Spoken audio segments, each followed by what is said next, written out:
Bismillahirrahmanirrahim. Elhamdülillahi Rabbil alemin. Ve salatu ve selamu ala Resulina Muhammedin ve ala alihi ve sahbihi ecma'in. Amma ba'd. Esselamu aleyküm ve rahmetullahi ve berekatuhu. Hürmetli ustazlar, dünyanın her qaysı joylaridan dersimiz qatnashayotgan hemşireler, qarindoshlar, Allah subhanahu wa ta'ala hammalarning bu vaqtini xayrli qilsin. Allah subhanahu wa ta'ala her birimizni dünyanın her qaysı joylarida o'zi rozi bo'ladigan, yaxshi ko'radigan amallarga muvaffaq qilsin. Dersimiz temisi yani ensizlik, teşviş, gam kaygını yok kılış ve bunun ilacı, doğrusu şu doğru gitiyotgan gam kaygı, ensizlik, teşvişni yok kılışın ki yani bir ilacı nima dese Allah'a takvadarlık kılış. Ötkenki dersimizde Allah'a hakiki şekilde tevekkül kılışını sözlep ötken. Bugünkü dersimiz yani ensizlikni yok kılışının ilacı Allah'a takvadarlık kılış. Takvadarlık degen Allah'nınki barlıq buyruqlarına boysunuş, şeriatda buyurgan buyruqlarını ada qilish, çekligen barlıq çeklimlerden yeniş. Bu insanın ko'nglida yuz bergan g'am, endişe, tevrinish, bir aram buluş, teşviş hemmini yo'q qiladigan eng katta sebep. Allah subhanahu wa ta'ala Kur'an-ı Kerim'de şundak aytıdı. Euzu billahi mineşşeytanirracim. وَمَنْ يَتَّقِ اللّٰهَ يَجْعَلْ لَهُ مَخْرَجًا وَيَرْزُقْهُ مِنْ حَيْثُ لَا يَحْتَسِبُ وَمَنْ يَتَّقِ اللّٰهَ يَجْعَلْ لَهُ مِنْ أَمْرِهِ يُسْرًا. Kim ki Allah'a tayin diken, Allah'a takvadarlık kılıdiken, Allah subhanahu wa ta'ala onunğa her qanday qiyinchilikdan chiqish yo'li qilib beradi. Uning qiyinchiligi qanday bo'lishdan qat'iy nazar, ixlos bilan Allohga tayinib, Allohga tavakkul qilib, Allohga taqvodorlik qilib, Allohning buyrug'ini o'rindab cheklimlardan yanadigan, Allah uningga har qachon chiqish yo'li qilib beradi. Uningga o'ylamagan, kutmagan yerlardan rizq yo'llarini, rizqning sabablarini hozirlab beradi. Haqiqiy taqvodor kishiga Allah subhanahu va taolo dunyo oxiratlik ishlarni osonlashtirib beradi. Allah'ın buyruqlarını o'rindab, Allah'a taqvodorlik qilgan kishining Allah dünya ahiretlik işlerini oson qilib beradi. İnsanның asosliq tayinidigini Allah bo'ladigan, Allah bu odamningki dunyo ishlariga kifoya qiladi.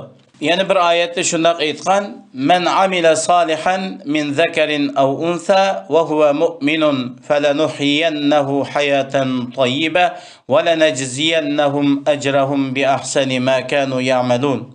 Kim ki Allah'a ve Allah'ın peygamberine bo'lgan imanı mustahkam holda yaxshi amallarni qilsa, mayli bu er olsun yoki ayol olsun, gerçi onun mal dünyası az bo'lsa-mu, biz uni albatta güzel bir hayotda yashnatamiz. Felenuhyiyennehu hayaten tayyibe. Ahirette ularning mukofotini katta qilamiz. Ve lenecziyennehum ecrahum bi ahsani ma kanu ya'malun. Yani ularning qilgan amallardan ularga bizning ato qilgan mukofotlarimiz shunda katta bo'lib ketadi. Allah'ın birligiga ishonib, Allohga taqvodorlik qilib, yaxshi amallarni qilgan kishi dunyodami güzel hayot yashaydi.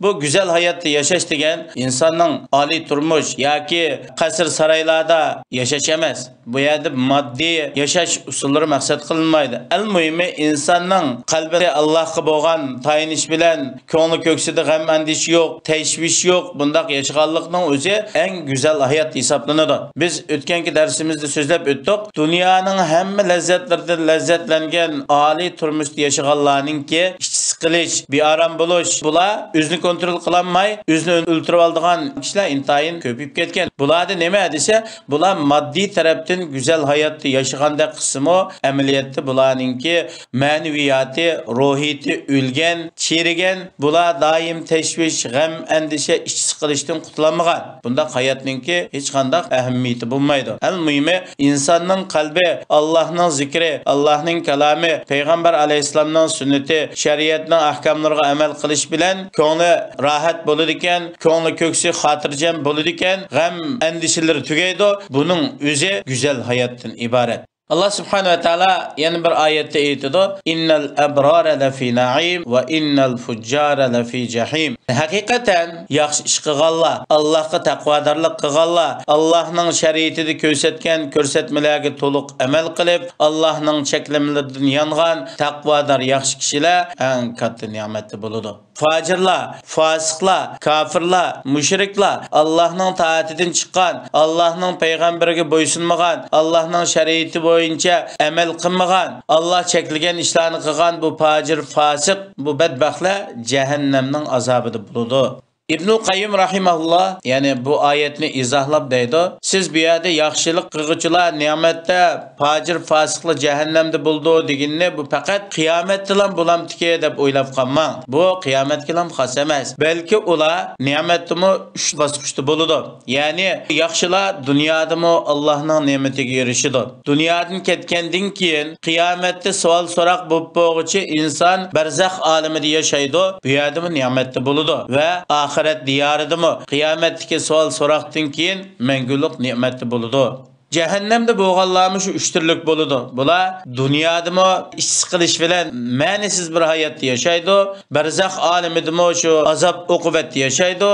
Ahiretde bularning bardigan joyi cehennem bo'ladi. İnsanning qalbininki salomat bo'lishi, ko'ngli ko'ksininki xotirjam, g'am andishidan xoli bo'lishi, o'z Rabbini tonishi va Rabbini yaxshi ko'rishi va o'z Rabbining sevgisiga muvofiq amal qilishdan bak go'zal, yaxshi bir hayot va bir lazzat bo'lmaydi dunyoda inson. Sünnetke amel qilmagan, Allah'ның payg'ambarining ko'rsatmasiga amal qilmagan, Qur'oni Karimdan yuz o'rgan, Allohdan g'afil qolgan, gunoh ma'siyat cho'mgan kishilar cho'ng jahannamga kirishdan burun, qiyomatda do'zaxga tashlanishdan burun yana jahannam hayotida yashaydi. Biz yuqorida so'zlab o'tgandek, yaxshilar katta ne'matga, jannat ne'matiga erishishdan ilgari dunyoda ne'matda yashagandek, jahannamga hukm qilinganlarmi qiyomat kuni jahannamga kirishdan ilgari dunyoda cehennem hayatida yaşaydı. Ularning şu 3 bosqichi faqat oxiratga ham xos emas. Yani bazı ulamalar deydi, nimet insanga dünya ve ahirette hasıl buludu. Ahirette hasıl bulduğuna cennet.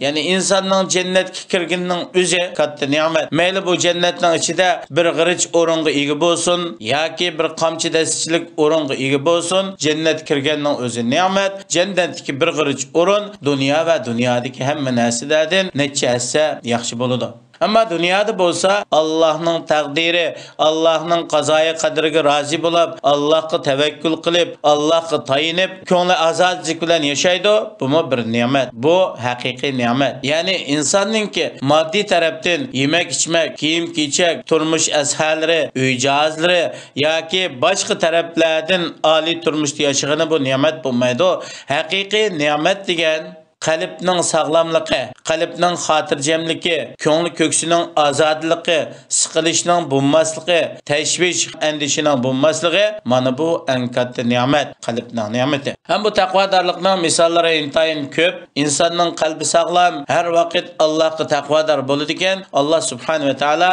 har qanday qiyinchilik vaqtidami ularga chiqish yo'li qilib berdi. Bu to'g'rida Payg'ambarimiz sallallohu alayhi va sallam shunday deydi: "Sizlardan ilgirki o'tgan 3 nafar kishi safarga chiqib, qo'nalg'ish uchun bir o'nkirning ichiga kirganda tog'dan bir Qur'on tosh yumalab tushib, o'nkirning og'zini to'sib oldi. Ular bizni bu toshdan faqat bizning yaxshi amallarimizni tilga ilib, Alloh qilgan duoyimizga uzolaydi deyishdi. Ulardan biri: "Ey Alloh, mening yashnab qolgan ota-onam bor edi. Men davomli ota-onamni boshda g'izolantirib, ondan oiladagilarni va xizmat karlarımni gızalandırdım. Bir günü mallarımni o'tchib mol yerda boqaman deb yiroqlab ketib qilib Bakkaga qaytib keldim. Ondan ota-onamni g'izalandirish uchun mollarimni salsam, ular uxlab qolgan ekan. Men ularni uyg'otishni loyiq ko'rmadim va oilamdagilarni ulardan burun g'izalantirishni ham loyiq ko'rmadim. Qochi qo'limda ularning uyg'onishini turdim. Hatto tong yorib ketdi. Ondan ota-onam uyg'onib sutni ichdi. Ey Alloh, agar shu ishni sening roziliging uchun qilgan bo'lsam, bizdan mushu toshni ko'tarib etgin dedi. Tosh azroq ko'tarildi. Lekin ular bu yo'chiqdan chiqib ketolmaydi. Yana biri: Ey Allah, mening tog'amning menga hammadan bek suyimli ko'rinadigan bir qizi bor edi. Men uni bek yaxshi ko'ratdim. Men u qiz bilan birga bo'lishni talab qilsam, u meni rad qildi. Bir yil qurg'oqchilik bo'lib ketib, uning boshiga og'ir kun tushib, mening qishimga keldi. Men uningga mening talabimga qo'shilish sharti bilan 120 tilla berdim. U ma'qul bo'ldi. Hatto men uningga erishishga qodir bo'lgan vaqtimda, u Allohdan qo'rqin, oldi bilan shariat ahkomlarini bijirib, ondan men bilan bir to'shakda bo'lgan dedi. Shuning bilan men uningga chiqilish niyatimdan yandim. Vaholanki u qiz men uchun eng suyimli edi. Men onunğa bergen altınlardanmı keçtim. Ey Allah, muşu işni senin razılığın üçün qılgan bolsam, bizden bu taşını götürüp etken dedi. Taş yana azıraq götürüldü, lekin ula önkürdün yenila çıkıp getelmedi. Üçüncüsü mındaqtaydı. Ey Allah, men bir muncha xizmetçilerini işletken idim. Özünün iş haqqını almay ketken bir adamdan başqa hammasının iş haqqını verdim. Men o adamның iş haqqını sermaye qilib işlettim. Hatta onun malları köpeyip ketdi. Bir zamanlardan keyin o adam kelip, "Ey Allah'ın bendisi, mening iş haqqımni bergen" dedi. Men onunğa, "Sen körüvatqan şu qotandiki töge kala qo'y. Bu narsalarning hammasining ish haqqing" dedim. O adam, "Ey Allah'ın bendisi, meni mesxir qilma. Mening ish bir kunlik ish haqqimni bersang bo'ldi" dedi. Men onunğa, "Seni mesxir qilmadim. Sening ish haqqingni men saqlab shunday ko'paytib qo'ydim" dedi. O bu narsalarning hammasidan birini qoldirmaymi ilib ketdi. "Ey Allah, agar mushu ishni sening rozilliging uchun qilgan bo'lsam, bizdan bu toshni ko'tarib etgin" dedi. Tosh ko'tarildi, ular önkürdən chiqib yo'lini davom qildi. Buningdan chiqadigan natija nima desa, yaxshi amalninki inson qiyinchilikqa duch kelgan vaqtida qiyinchilikni hal qilishda ajoyib ta'siri bo'lganligi bu hadisdan aniq bayon qilinadi. Buni inson normal holatda yashayotgan vaqtida his qilolmaydi, ammo insonning beshiga dunyoda bir qiyinchilik kelib qolsa yoki tuyuqsiz bir yerga tutib ketdi yoki bir ish bo'ldi, masalan, bu vaqtda bir Allohga bir duo qilay. Men 30 yil yashaptiman, 40 yil yashaptiman yoki 50 yil yashaptiman. Hayotimda Alloh rozi bo'lgudek bir ishlarni qilgan, ya'ni hayotimda Alloh rozi bo'ldigan bir unumli ishimni bir Allohga vasila qilay deb o'ylanib baqsa, ba'zi vaqtida inson bir atal o'zining xolis amalini topolmaydi. Chunki bundaq ixlos bilan bo'ladigan amal nihoyat oz. Biz her güne yaxshi ish qilamiz deb o'ylaymiz, yaxshi qildik deb terishimiz, ammo haqiqiy Allohga bir vasila qilib, "Ey Allah, men mushu amalni sizning roziliklari uchun qilibman. Mushunda qiyinchilikqa duch kelibman. Menda amal chora yo'q. O'zlariga tayandim. Boshqa bir ilojim yo'q" deb bir vasila qiladigan bir amalimiz bormi? Buni bir o'ylanib chiqishimiz kerak. Bunun aksiçe hem de Allah'tan taatidan yüz örgenler, Allah'ın buyruğu ferva kılmağanlar, dünyada haram çeklengen işler bilen lezzetlenip hayatını ötkezgenlerinin ki, akıbetinin ki, kandak bulduğanlığı. Bu toğurda Allah subhanahu ve teala ayetidir. وَمَنْ يُرِدْ أَنْ يُضِلَّهُ يَجْعَلْ صَدْرَهُ ضَيِّقًا حَرَجًا كَأَنَّمَا يَسَّعَّدُ فِي السَّمَاءِ Allah subhanahu ve teala hidayet kılışını xalamagan, yani insan istemegen Allah onun istik boyunca hidayet kılışını xalamagan Adem'nin Allah subhanahu ve teala köngli köksüne şundak tar kılıp ötüdü. Şundak sıkılış, davamlılık iç sıkılış, stres, köngülde hatırcemlik yok, ensizlik, teşviş bilen yaşaydıgan kılıdı. Xuddi hava boşluğunda yukarı örülgen sire, bu yada atmosfera hava yetişmey, insanın nefsi sıkılıp, nefes iliş kıyım bulup, şundak cefa müşakkat qalgandek Allah'ın taatidan, Allah'ın buyruğudan, Kur'an-ı Kerim'ninki lezzetidan yüz örgenlerinin dünyadaki hayatımı şundak buludu. Yeni bir ayette Allah subhanahu ve teala ayetidir. وَمَنْ يَعْشُ عَنْ ذِكْرِ الرَّحْمَانِ نُقَيِّدْ لَهُ شَيْطَانًا فَهُوَ لَهُ قَرِينٌ. Her kandak insan Rahman Teala'nın zikridini yüz öğrediken, Kur'an-ı Kerim'nin ziddide, şeriyet körsetmesinden ziddide amel kılıdiken, onunla şeytanla hemra kılımız. Onu daim yamay yolga, naçar, eski işlağa, rezillik, peskesiklerine başlaydı. Bu taat, ibadet, Allah yaxşı görüldüğün işlerden irak buludu. Yeni bir ayette Allah ayetidu. Nesullaha fenesiyahum. Ola dünyada Allah'ını unutudu. Kanda unutudu, Allah'ın buyruğu boysunmadı. Allah'ın çeklemesini yanmadı. Şeriyet körsetmesiga amel qilmadi. Fanasiyahum. Kıyamet günüdü mü biz bularını unutuymiz. Bularını dozaq taşlayıp ötemiz. Bularının nalı feryatlarga kulak sanmaymiz. Bularının ahu zarlarını tanışmaymiz. Bularga nahayeti igir azaplarını koymiz. Bular cehennemde azaplanıdı. Yeni bir ayette Allah subhanahu ve teala ayetidir. وَمَنْ أَعْرَضَ عَنْ ذِكْرِ فَإِنَّ لَهُ مَعِيشَةً ضَنْكًا وَنَحْشُرُهُ يَوْمَ الْقِيَامَةِ أَعْمَى. Her kandak Adem en zikri, minin zikrimden, Allah'ın zikrinden, Kur'an-ı Kerim'den, Allah'ın buyruğundan yüz öğrenirken bu Adem için nahayeti kıyım bir turmuşunu kılımız. Maddi taraftan yaxşı yaşaganda kısmı, manevi taraftan bula bir xil kıyınçılık, iş kılıştı yaşaydı. Kıyamet günü bunu qarığı, ama halette heşir kılımız, toplayımız. Yani bunun kalbi ölgen, kalbi kör, hakikatini köymeydi. Bunun zahiri gözü kösümü batini taraftan kalbi kör boğan, qarığı ama hakkını kövmegen, hakkını anlamagan, hakkı buysunmagan şular bilen billahi şirk kılmayız. Yeni bir ayet Allah subhanahu ve taala ayetidir. وَمَا أَصَابَكُم مِّن مُّصِيبَةٍ فَبِمَا كَسَبَتْ أَيْدِيكُمْ وَيَعْفُ عَنْ كَثِيرٍ.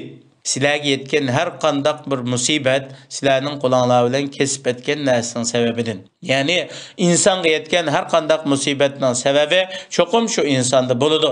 Insonning qilgan ba'zi bir amallari, xatoliklari insonningki bala musibatga uchrashiga sabab bo'ladi. Va yafu an kasir.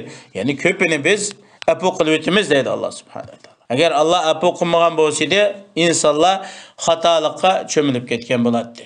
Günah, masiyat, yani Allah'ın buyrukunu orundamaslıkınki insanın kalbinin gam endişige toluşu, bir aram buluşu, iç sıkılışı, kaygırışı bunun asaslık sebep buludu. Şuna bunundan qutlaydigan adam nemiş qilish kerak dese, günah masiyetten yiroq bo'lish kerak, yaxshi amallarni ko'p qilish kerak, Allah farz qilgan amallarni to'liq o'rindash, inodan sirt nafl amallarni ko'p qilish. Mana bu Rabbimizning biz bilan birga bo'lishining katta sabablaridan. U vaqtida Allah o'zining taqvodor bandasi bilan birga bo'ladi, muhofazat qiladi, yordamda bo'ladi, ishlarni to'g'rilaydi.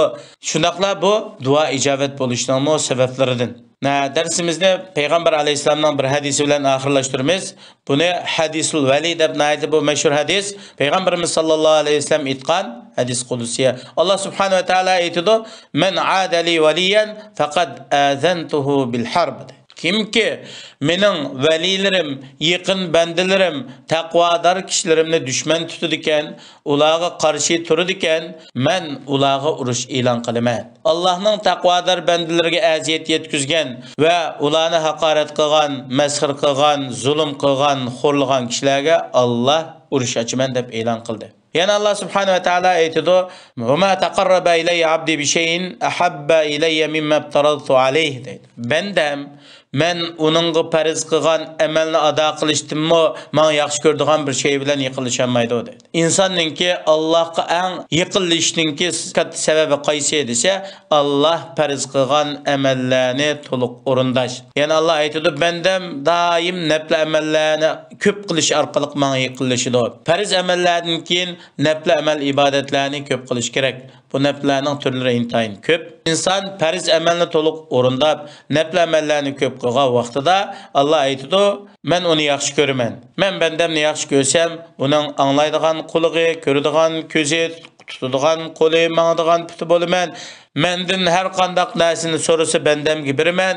Menden her qandaq ishdan bir saqlanishni, panohlanishni talab qilsa, uni men panohimga olaman, bu qiyinchilikdan saqlayman." İnsan haqiqiy taqvodor bo'ladi ekan, Allah daim uning bilan billa. Allohning yordami uning bilan billa. Allohning muhofazati, Allohning saqlashi uning bilan billa bo'ladi. Buningga hech qanday ishlar ta'sir qilmaydi. Bu Alloh qilam tayinidi. Uning ishlariga Alloh ega bo'ladi. Allah subhanahu ve taala hemmeylerini Allah'a haqiqiy taqvodorlik qiladigan, Allohning buyruqlarini, farz amallarni to'liq o'rindaydigan, inondan sirt nafl amallarni ko'p qiladigan, shu orqali Allohning yaxshi ko'rishiga erishadigan haqiqiy taqvodor mu'minlarning qatoridan qilsin. Va oxirat davana alhamdulillahi robbil alamin va sallallohu ala sayyidina Muhammadin va ala alihi va sahbihi ajma'in. Assalomu alaykum va rahmatullohi va barakatuh.